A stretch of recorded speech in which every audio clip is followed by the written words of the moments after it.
ॐ विश्वानि देव सवितरदुरितानि परासुव यद्भद्रं तन्न आसुव। ओम शांति शांति शांति ही। नमस्ते आप सभी को। आइए कल का विषय जहां हमने छोड़ा था उस कल के विषय को पूरा करते हैं। आइए प्रश्नकाल की ओर चलते हैं। जिन लोगों के प्रश्न रह गए हैं शेष वो प्रश्न पूछ लेंगे। मैं सबका प्रश्न का उत्तर देने के लिए तैयार हूं। धर्मेंद्र शर्मा जी। गुरुजी प्रणाम। जी प्रणाम। गुरुजी, जनरेशन गैप जो है ना, एक फैक्टर ऐसा है कि जैसे कि अभी बात आई कि भाई पितृ सेवा, अपने माता पिता की सेवा, क्या मतलब सेवा सेवा का जो भाव है बच्चों की तरफ से ही होना चाहिए, या उसमें जो है कुछ पार्ट के भाई सेवा करवाना भी तो आना चाहिए, कुछ इस तरह का भी देखो एक भाव होना चाहिए पितृ की तरफ से, माता पिता जो हैं। क्योंकि ये प्रश्न ऐसा है कि जब हमारे माता पिता ही मान लो संध्या हवन नहीं करते तो उसमें हम ही कैसे कर लेते। बस ये क्वेश्चन है जी मेरा, सिंपल ना ये तो बात आपकी देखिए सही है कि हम जो चीजें सीखते हैं वो परंपरा से सीखते हैं जी। और हमारे माता पिता ही उस परंपरा को बनाने वाले होते हैं जी जैसे मैं एक छोटा सा उदाहरण देता हूं कि हम लोगों ने एक बार जब दैनिक यज्ञ शुरू किया था तो उस समय हमने दैनिक यज्ञ के लिए घर में एक नियम बनाया, जो सबसे पहले घर से निकलेगा वो यज्ञ करके निकलेगा। जी तो मेरी बेटी को कॉलेज जाना पड़ता था तो बेचारी को सबसे पहले यज्ञ से करना पड़ता था, तो वो फंस गई। अब वही करती थी और इतना तेज करती थी कि मंत्रों को इतनी तेज बोलती थी कि बस या तो भगवान समझता होगा या वो खुद समझती होगी, हमें तो कभी समझ आए नहीं। लेकिन इससे क्या हुआ, उसमें यज्ञ की प्रवृत्ति तो तैयार हुई। तो ये तो बात मैं आपकी स्पष्ट रूप से मानता हूं कि जैसा माता पिता करते हैं अपने बच्चों को सिखाते हैं, जैसे मुसलमान अपने बच्चों को सिखाता है, जी ईसाई अपने बच्चों को सिखाता है। एक फिल्म आई थी, क्या नाम था उसका, मैं फिल्में देखता नहीं हूं लेकिन वो बड़ी प्रसिद्ध हुई थी इसलिए देखी थी, केरला फाइल्स के नाम से। जी केरला फाइल्स में वो लड़की जो हिंदू थी, वामपंथी परिवार की थी, जी वो जब मुस्लिम बन गई और वो वापस अपने माता पिता के पास गई तो रोते हुए अपने माता पिता से कहती है कि पिताजी मैं कैसे जानती कि हिंदू धर्म किसे कहते हैं, जबकि आपने हमें कभी बताया ही नहीं कि हमारा धर्म क्या है। बात है। तो इसमें माता पिता का दोष तो है, लेकिन माता पिता के 1 लाख दोष होने के बावजूद भी अगर मैं अपने कर्तव्य का पालन नहीं करता तो मैं अपने पार्ट पर दोषी हो जाता हूं। वो अपने पार्ट पर दोषी हैं, अपने पार्ट का दोष और उसका फल वो भुगतेंगे, और मैं अपना पार्ट और उसका दोष भुगतूंगा, इसमें कोई संदेह नहीं है। इसलिए वो अपना करें, किया कि नहीं किया मुझे नहीं पता, लेकिन मैं अपना करूं इतनी जिम्मेदारी मेरी होनी चाहिए। ठीक है हर जी। ठीक है। ठीक है। अजय कुमार यादव जी। आचार्य जी, हम रोज अपना विश्वानी देव मंत्र और गायत्री मंत्र, अपना ओम भूर्भुवः स्वः और दीप देसी घी का जलाते हैं, तो इतना, और अभी पूरा संध्या का मंत्र नहीं आता है तो इतना ही करके ओम का जाप करते हैं। इतना ठीक है कि अभी और हाँ सीखेंगे? हाँ, जैसे अभी सीखते तो रहिए, सीखते तो रहिए, लेकिन जब तक आपको नहीं बुरा आ जाता तब तक आप गायत्री मंत्र से कर सकते हैं, विश्वानी देव मंत्र से कर सकते हैं। आहुति भी जैसे सुबह 16 आहुति आप उससे डाल सकते हैं, शाम को 16 आहुति गायत्री मंत्र या विश्वानी देव मंत्र से डाल सकते हैं। मैं तो ये कहता हूं अगर उस मंत्र से भी ना डले, वो भी याद ना हो किसी के, तो ओम से डाल लीजिए, लेकिन ये दीजिए जरूर। संध्या भी आप 20 गायत्री मंत्रों से, 20 विश्वानी देव मंत्रों से कीजिए, लेकिन सीखते रहिए कि संध्या क्या है, यज्ञ क्या है, उसे सीखिए, जरूर सीख जाओगे, मुश्किल काम नहीं है। आचार्य जी, हम पूना में रहते हैं तो यहाँ पे बहुत प्रॉब्लम है। घर पे अभी हवन कुंड इस बार गांव में जा रहे हैं तो लेंगे। यहाँ पे थोड़ा दीपक से ही काम चला रहे हैं, दीपक देसी घी का। लोग, आप पूना की बात कर रहे हैं, लोग अमेरिका में वाशिंगटन डीसी में, रोहित शर्मा मेरे मित्र हैं, वाशिंगटन डीसी में यज्ञ करते हैं। सोचिए कहां से लाते हैं। यज्ञ कुंड भी आता है, समिधाएं भी आती हैं, गाय का घी भी आता है, सब लाते हैं, सब आता है और करते हैं। लेकिन यहाँ पे रूममेट जो है ना, वो हमारे विचार के नहीं है ना, सब दूसरे विचार के हैं, जैसे पौराणिक विचारधारा में है। तो हमको थोड़ा वैसा हंसी उड़ाते हैं, तो इसीलिए हम दीपक जला लेते हैं अपना इसी से। कोई नहीं, ज्यादा हंसी उड़ाएं तो डिशुम डिशुम कर दो, लेकिन नहीं कर, ऐसा ना कर देना, मैं तो मजाक कर रहा था। लेकिन वो हंसी उड़ाने दो, उनका काम है बेचारों का, वो हंसी के पात्र है ना, इसलिए हंसी उड़ाते हैं। जिसके घर में जो सामान होगा वही बेचेगा। ठीक है। अदिति बंसल, अदिति जी। आचार्य जी, यज्ञ में घी की आहुति क्यों दी जाती है, जबकि हमारे इधर मुजफ्फरनगर वेस्ट यूपी में तो सरसों भी बहुत होती है और सरसों जो होती है वो भूत देवता से ही मिलती है, तो घी ही क्यों? तो इसमें घृत में जो है ना, वो जो गाय का जो घृत होता है उसी का लकड़ी के साथ, असल में क्या है, जो समिधाएं है ना, समिधाएं अदिति सब नहीं होती, सब लकड़ियां समिधाएं नहीं होती हैं। जैसे नीम की लकड़ी समिधा नहीं होती है, पोपलर की, यूकेलिप्टिस की लकड़ी समिधा नहीं होती है, कीकर की लकड़ी समिधा नहीं होती है। समिधा होती है आम की लकड़ी, बरगद की, गूलर की, पीपल की, और पलाश की और चंदन की, ये लकड़ियां समिधाएं होती हैं। क्यों होती हैं ये लकड़ियां समिधाएं? इनके भीतर से गोंद निकलता है, सावधानी से देखना, ये विशेष पादप हैं जिनके भीतर से एक विशेष प्रकार का गोंद निकलता है। गोंद क्या होता है? गोंद के कई बार लड्डू भी बनाए जाते हैं। मुझे तो लड्डुओं से गोंद ज्यादा अच्छे से याद होता है, क्योंकि गोंद के लड्डू बड़े बढ़िया होते थे। और सर्दियों में खाए जाते हैं क्योंकि गोंद बहुत गर्म होता है। तो गोंद जो होता है वो जिसमें से निकलता है, जैसे एक प्लास्टिक है, प्लास्टिक क्या है, थोड़ी सी केमिस्ट्री है, पता नहीं, माइक एक बार अनम्यूट करेंगे। अदिति केमिस्ट्री पढ़ी है थोड़ी सी? जी आचार्य जी, पढ़ रखी है। पढ़िए। हाँ, तो जी। केमिस्ट्री में आपने एक पढ़ा होगा पॉलीमर्स। जब जब हम एल्कली किसी भी कार्बन की चेन बनाते हैं, उस कार्बन की चेन बनाते हुए किसी एक इकाई को हम जब उस बहुलता में पैदा कर देते हैं तो उसे पॉलीमर कहा जाता है। जैसे एथिलीन को अगर एन टाइम्स कर दिया जाए तो पॉलीएथिलीन बनता है। इसी पॉलीएथिलीन को हम पॉलीथीन कहते हैं। इसी से प्लास्टिक आदि का निर्माण होता है, अगली अगली प्रक्रियाओं से। जैसे ये एक आर्टिफिशियल पॉलीमर है, वैसे ही इन वृक्षों के भीतर से एक नेचुरल पॉलीमर निकलता है। उन नेचुरल पॉलीमर के साथ एनिमल फैट ही रिएक्शन करके फॉर्मल्डिहाइड आदि गैसेस उत्पन्न करता है, जिससे समाज का कल्याण होता है, संसार का कल्याण होता है और देवताओं को उनका भोजन मिलता है।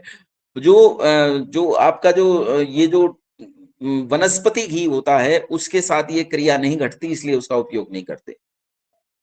ठीक है बच्चे? जी आचार्य जी, और जैसे अभी मेरा ये प्रश्न है कि मान लीजिए हम तो फिर भी थोड़े समर्थ हैं, कुछ व्यक्ति ऐसे होते हैं जो बिल्कुल नहीं समर्थ हैं, तो वो घी का यूज कैसे करेंगे? तो जी, जो ऐसा देखो, ये तो पुरुषार्थ पे डिपेंड करता है। जो लोग पुरुषार्थ करते हैं वो असमर्थ नहीं रहते हैं। और दूसरी चीज ये है कि इसमें द्विजों के लिए कहा गया है। द्विज मतलब ब्राह्मण, क्षत्रिय, वैश्य के लिए यज्ञ जो है आवश्यक है। जो शूद्र या उससे अलग होते हैं, मतलब शूद्र का मतलब अलग होता है, फिर बताऊंगा। तो अभी यहाँ शूद्र का मतलब दलित नहीं मान लेना।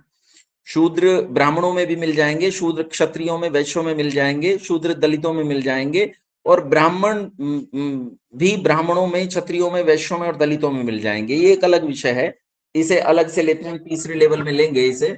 लेकिन यहाँ समझो कि द्विजों के यहाँ जो है वो घी से यज्ञ किया जाता है, और जो द्विज होते हैं वो इतने सामर्थ्यवान होते हैं कि उनके घर में घी उपलब्ध होता है, वो दरिद्र नहीं होते। ठीक है जी आचार्य जी, और एक चीज ये थी कि जैसे मैंने बताया था, मैं 2 टाइम दीपक प्रज्वलित करती हूँ, तो मैं देसी घी का ही करती हूँ, तो आचार्य जी वो गलत है या वो भी नहीं नहीं, बिल्कुल sufficient? ना ना ना ना, बिल्कुल सही है, बिल्कुल सही। अदिति, ऐसा है कि जो हम करते हैं दीप, वो जो दीपक जलाते हो ना, जैसे अभी अजय जी भी कह रहे थे, पुणे वाले, तो दीपक भी क्या है, यज्ञ का छोटा स्वरूप है।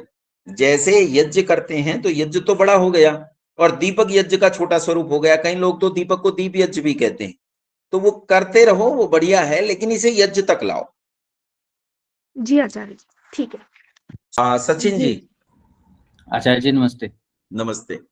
मेरा प्रश्न ये है कि मैं फौज में हूँ और मेरी तरह बहुत से फौजी हैं जो कि बॉर्डर पे या किसी ऐसी परिस्थिति में हों जब उन्हें इस प्रकार के धर्म संकट में डिसीजन लेना पड़े कि वो पितृ यज्ञ को प्राथमिकता दें या राष्ट्र धर्म को प्राथमिकता दे, तो हमारे शास्त्र किस प्रकार का आदेश करते हैं इसमें? क्षत्रिय के लिए युद्ध के मैदान में उसका जो युद्ध है वही यज्ञ होता है, वही उसका देव यज्ञ है, वही उसकी संध्या है, वही उसका पितृ यज्ञ है, वही बलि वैष्णोदेव यज्ञ है, वही सब कुछ है।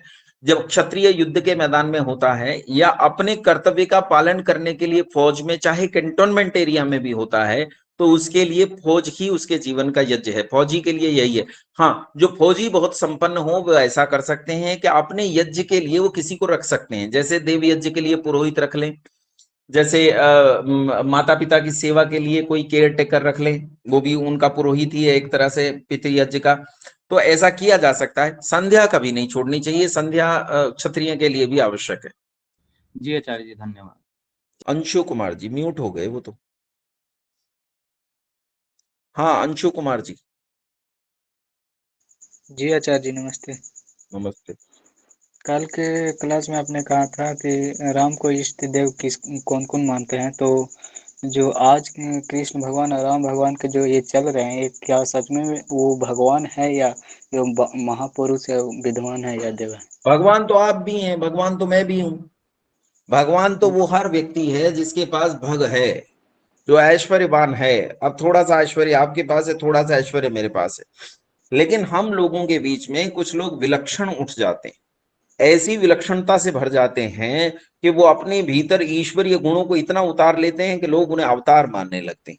ऐसा लोगों के मन में भाव बन जाता है कि वो अवतार हैं। इसीलिए लोग राम कृष्ण आदि जो महापुरुष और विभूतियां हैं, उन्हें ऐसा मान लेते हैं कि वो ईश्वरांश हैं। अब क्योंकि ईश्वर तो ईश्वर है, ईश्वर के जैसा कोई नहीं। शास्त्र कहता न भूतो न भविष्यति, ईश्वर के जैसा ना कोई हुआ ना कोई हो सकता है। वो तो एक ही है, वो तो एक है ब्रह्म। उस ब्रह्म के सिवाय कोई कुछ नहीं है। बाकी सब जितने हैं वो ईश्वर की सामर्थ्य लेकर घूम रहे हैं, ईश्वर से सामर्थ्य प्राप्त करके घूम रहे हैं। उनके पास, सबके पास वो सामर्थ्य है। श्री राम लेकिन और श्री कृष्ण हमारी संस्कृति की वो दो आंखें हैं जिनकी पूजा किए बिना उनके बाद, उनसे पहले कोई और रहे होंगे? भगवान श्री राम और भगवान श्री कृष्ण से पहले कोई और रहे होंगे जिनकी पूजा भगवान श्री राम और भगवान श्री कृष्ण भी करते रहे होंगे। लेकिन हमारे लिए भगवान श्री राम और भगवान श्री कृष्ण जैसा पूजनीय दूसरा देखने में तो नहीं आता। अहो राम की तो स्तुति जितनी करूं उतनी कम है, कृष्ण को तो जितना नीति में मानूं उतना कम है। अहो उनकी ऊंचाई की तुलना किसी से की नहीं जा सकती। इसलिए राम और कृष्ण तो वो विलक्षण है ही, इसमें कोई शक नहीं है। ईश्वर ईश्वर है। जी आचार्य। शुभम जी। नमस्ते आचार्य जी। नमस्ते। आचार्य जी, मेरा संध्या से एक प्रश्न है कि जो कभी हमारा गला बैठा होता है सर्दी जुकाम में, तो उस समय हम संध्या कैसे करें, क्योंकि मंत्रोच्चारण तो उस समय करने होते हैं। कोई बात नहीं, जरूरी थोड़ा है कि आप मुख से ही जप करें, उस समय मन से जप करो। अच्छा ठीक है आचार्य जी। और एक अंतिम प्रश्न ये है कि मेरा देवताओं के विषय में जो था उसमें भी प्रश्न है कि हमने जो 12 महीने थे वो तो काल की केवल अवस्थाएं हैं, तो इसको हमने एक ही देवता क्यों नहीं गिना, और प्राण भी तो एक ही होता है तो उसको हमने 10 क्यों गिना। देखो ऐसा होता है कि एक ही वस्तु अलग अलग प्रकार का भाव उत्पन्न करती है, अलग अलग प्रकार की परिस्थिति उत्पन्न करती है। जैसे जैसे बहुत सारे खाद्य पदार्थ ऐसे होते हैं, जैसे मान लीजिए नींबू है, तो नींबू को आप नमक और चीनी के साथ लेते हैं तो उसकी तासीर बदल जाती है।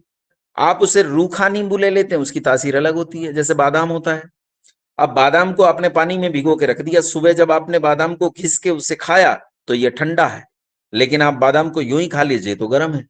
ठीक इसी तरह प्राण के अलग अलग रूप बदल जाने पर प्राण की तासीर बदल जाती है। जैसे प्राण के अलग अलग, वो समझने के लिए भी तो है कि जो फूड को आगे लेके जा रहा है, मतलब फूड को मेरे शरीर में, जैसे पौधा होता है तो पौधे के शरीर में दो ऊतक होते हैं, दो टिश्यू होते हैं। आप अपना म्यूट कर लीजिए माइक। दो टिश्यू होते हैं, एक फ्लोएम होता है, एक जाइलम होता है। देखो फ्लोएम होता है और एक जाइलम होता है। जाइलम का काम होता है कि वो पानी का संवहन करता है। अब पानी का संवहन नीचे से ऊपर की ओर होगा क्योंकि जड़ से पानी को खींचा जाता है। फ्लोएम जो भोजन का संवहन करता है। अब फ्लोएम क्या है, भोजन बन रहा है ऊपर पत्तियों में हरे भाग में, तो वहां से भोजन को उठाकर शरीर के पूरे अंगों को पहुंचाना। अब बेसिकली अगर देखें तो ऊतक तो एक ही है, संवहन तो एक ही है, ट्रांसपोर्टेशन का काम कर रहे हैं दोनों, लेकिन अलग अलग काम करने से उनके नाम अलग अलग हो गए, और नाम अलग अलग होने से उन्हें अलग अस्तित्व मान लिया गया, और अलग अस्तित्व मानकर उनकी अलग अलग पूजा।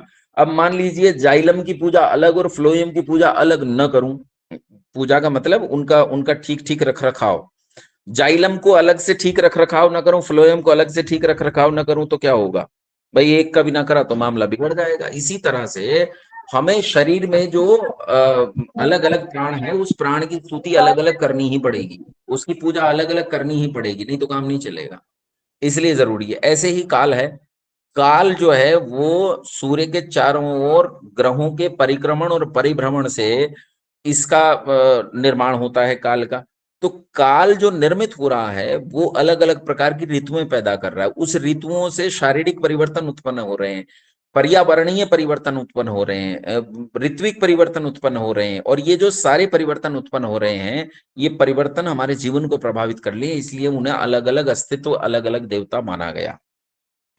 हाँ, लेकिन आचार्य जी हर महीने तो ऋतु नहीं बदलती है, वो तो कुछ 2-3 महीने में बदलती है। बदलती है, 2 महीने की एक ऋतु होती है और हर महीने ऋतु बदलती है। बल्कि ये समझो कि हर दिन ऋतु बदलती है। यानी जो घूम रहा है चक्र, वो ग्रह के घूमने से घूम रहा है। इसलिए चक्र, क्योंकि हर समय ग्रह घूम रहा है, इसलिए हर समय ऋतु में थोड़ा परिवर्तन आ रहा है। जैसे एक उदाहरण छोटा सा देखिए कि आपने पीपल के 100 पत्तों की एक गड्डी तैयार की, उसके ऊपर कीला रखकर आपने हथौड़ा मार दिया, तो वो कीला जो है एक साथ 100 के 100 पत्तों को पार कर जाता है। लेकिन ये देखने की बात है कि 100 को एक साथ पार कर दिया, असल में तो पत्ता पत्ता पत्ता पत्ता पत्ता करके पार किया है। ठीक है, ठीक है आचार्य जी। ठीक है। महेश बाबू जी। आचार्य जी नमस्ते। नमस्ते जी। माता जी नमस्ते। ठीक है, महेश बाबू जी। आचार्य जी नमस्ते। नमस्ते। आचार्य जी, जो हम उपासना करते हैं वही है ना संध्या? नहीं, उपासना अलग है, संध्या अलग है। आज वीडियो पड़ेगा, जी देखिए, तो संध्या मंत्रों के साथ होती है, उपासना में मंत्र का कोई उपयोग नहीं है। जी आचार्य जी, ये उपासना दोनों समय करना चाहिए, शाम को और सुबह, सुबह शाम? हाँ, उपासना भी दोनों समय करनी चाहिए। और कोई परिस्थिति हो तो एक समय से काम चला सकते हैं, पर संध्या में छूट नहीं है, संध्या दोनों समय ही करनी है। आचार्य जी इसका समय, क्योंकि मतलब शाम को मेरे को समय नहीं मिल पाता, इसलिए पूछ रहा हूँ। समय नहीं मिलता, जैसे जिस समय समय मिले उस समय कीजिए, लेकिन छोड़नी नहीं है। जी, मतलब मैं 7:30 बजे काम से आता हूँ, फिर खाना खाने के बाद मैं आप आपका मतलब रात क्लास में जुड़ जाता आप रात को आप रात को 12 बजे आते हैं, आते ही पहले संध्या निपटाइए। हूँ। नहीं मतलब ठीक क्लास है, के बाद कर सकते हैं, ये बोल रहा था। कभी भी कर। अरे 9 मैंने बजे। 12 बजे कह दिया, और इससे ज्यादा क्या कहूँ। जी जी, धन्यवाद आचार्य जी। जसवंत मेनरिया जी। आचार्य जी नमस्ते। जी नमस्ते जसवंत जी। आचार्य जी, एक तो मेरा पिछला क्वेश्चन था पिछले विषय में कि जो ये पोपा जी वगैरह आते हैं, देवता वगैरह, तो तर्क के रूप में तो वो मतलब कुछ नहीं होता है, तो वो अपन को अगर हानि पहुंचा सकते हैं क्या, अगर उनको कुछ कहें अपन तो? कुछ नहीं पहुंचा सकते। जब अब की बार हानि पहुंचाए तो मुझे बुला लेना, वो लाभ में बदल देंगे हम। कुछ नहीं कर सकते, बिना मतलब की बात है। ऐसा कोई किसी एक शरीर में 2 स्वतंत्र सत्ताएं अधिकार पूर्वक नहीं रह सकती। एक शरीर पर अधिकार पूर्वक एक ही आत्मा रहती है, 2 आत्मा एक शरीर में नहीं रह सकती, अधिकारिणी आत्माएं नहीं रह सकती। यूं तो मेरे शरीर में करोड़ों आत्माएं हैं, लेकिन उनके अपने शरीर हैं। जैसे बैक्टीरिया रहते हैं मेरे शरीर में, बहुत सारे बैक्टीरिया हैं, करोड़ों बैक्टीरिया मेरे शरीर के ऊपर इस समय जीवित होंगे, लेकिन उनके अपने शरीर हैं। मेरे ही शरीर की अधिकारिणी जीवात्मा एक ही है, कभी 2 नहीं हो सकती। ईश्वर की इस व्यवस्था में कभी दोष नहीं आता। जी, क्योंकि अभी भीलवाड़ा में हमारे इधर बागेश्वर धाम जी वो है धीरेन्द्र शास्त्री जी, उनकी कथा चल रही है, तो वहां पे बहुत सारी औरतें जो हैं आगे आगे फ्रंट में ऐसे जैसे भाव आ रहे हो उनको, वैसे हो रहा है उनको। तो कोई इतने नहीं, सारे लोग 50-100 की संख्या में इतने लोगों को कैसे वो भाव आ रहे होंगे वो? उन्हें मानसिक समस्या है, उन्हें मानसिक समस्या है। वो ठीक ठीक थोड़ी बहुत मानसिक चिकित्सा वहां भी होती होगी, और कुछ डॉक्टर के पास जाने से हो जाती है। उनका मानसिक इलाज कराना चाहिए। अच्छा जी। और आचार्य जी, एक यज्ञ जो होता है वो अगर खुले में करे तो भी कोई नुकसान नहीं है, और ऐसे बंद खुले कमरे में में करे? खुले में करो, बंद में करो, सब जगह जायज है, कोई दिक्कत नहीं। ठीक है जी, धन्यवाद। हेमंत पाटिल जी। हेमंत पाटिल जी। आचार्य जी नमस्ते। जी नमस्ते पाटिल जी। एक्चुअली जी मेरा सवाल एक्चुअली हुआ है, लेकिन थोड़ा सा उसमें मेरे को ये करना था कि तो संध्या का मतलब, जैसे आपने बोला कि संध्या शब्द का मतलब ये है कि वो समय होता है उस टाइम, तो आगे पीछे वो चल जाता है। कभी कभी मुझे 5 बजे 6 बजे जाना पड़ता है, तो संध्या करके जाऊंगा तो भी चलेगा ना, तो सूर्य हाँ, आने से पहले? लेकिन कहीं और जाके कर लीजिए, पर छोड़नी नहीं है। जी जी जी जी। होता है। ठीक है, बस में बैठे बैठे भी कर सकते हैं, ट्रेन में बैठे बैठे कर सकते हैं, छोड़नी नहीं है। जी जी जी। ये आखिरी प्रश्न ले रहा हूं, समय हो गया है। इसके बाद बाकी प्रश्नों का उत्तर कल देंगे। अर्जुन वाणी जी, अर्जुन वाणी जी। आचार्य जी नमस्ते। नमस्ते अर्जुन जी। मैं तो लगातार ये सारे कार्यक्रम में भाग ले रहा हूं और मैं प्राचार्य था सीबीएसई +2 स्कूल का। अभी मैं अवकाश ले लिया हमने और जी, मैं जी। अपनी सनातन संस्कृति के प्रचार प्रसार में बाकी जो शेष जीवन है मैं चाहता हूं खपा देना। जी। विषय मेरा रहा है संस्कृत का, मैं संस्कृत का पाठक हूँ, संस्कृत में बोलता हूँ, संस्कृत में लिखता हूँ। तो बहुत चाहता हूँ कि बढ़िया। संपूर्ण पद्धति को मैं सीख करके घर घर जा करके अपनी वेद पद्धति है इसका प्रचार प्रसार मैं करूं। ये हमारे मन में भाव है, तो कैसे करूं इसका निर्देशन करें। आप पहले ये तीनों लेवल हमारे पार कर लीजिए। तीनों लेवल पार करने के बाद आप हमारी प्रचारक प्रशिक्षण कक्षा से जुड़िए। हाँ, हम जी, प्रचारक प्रशिक्षण भी कराते हैं और प्रचारक प्रशिक्षण में हम तैयार करते हैं ताकि अन्य, जैसे मैं हुआ हूं तैयार, ऐसे अन्य तैयार हूं। हाँ, मुझे जी, भी जी, किसी जी। ने तैयार किया है, हाँ, तो जी। मैं भी कोई माँ के पेट से तो पैदा नहीं हुआ हूं। हाँ, हाँ, मुझे भी जी। मेरे आचार्यों ने तैयार किया है। आप आइए, ये तो ऋषियों की विद्या है, ऋषियों की विद्या को लेकर और जितना हो सके उतना फैलाइए। जी जी जी नमस्ते। जी ठीक है, आइए मंत्र पाठ करते हैं और कक्षा को यहाँ विराम देते हैं।